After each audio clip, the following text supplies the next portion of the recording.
Hi, in this problem, we are going to simplify the square root of 12x cubed and assume here that x is positive or 0, so everything is non-negative. So with a problem like this, what you want to do is you want to write as much as you can, in this case, to the second power because we have a square root. So 12 can be factored as 4 times 3. And then we can go further because 4 is the same thing as 2 squared. So this is 2 squared times 3.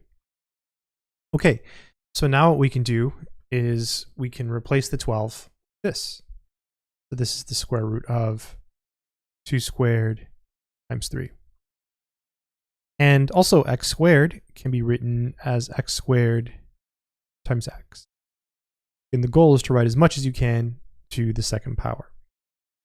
All right, so let's group everything together now. So we have the square root of. So we can take this 2 squared and this x squared and write it as parentheses 2x squared. That's the same thing, right? Because you basically square each factor, 2 squared, x squared, 2 squared, x squared. Then we have the 3x. And I think it's the best we can do because we really can't do anything with the 3x.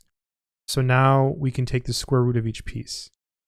This is the square root of 2x, and this is squared, square root of 3x.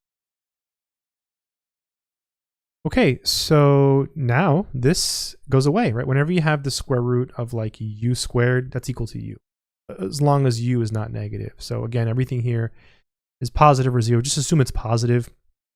It makes it much easier. So then this goes away.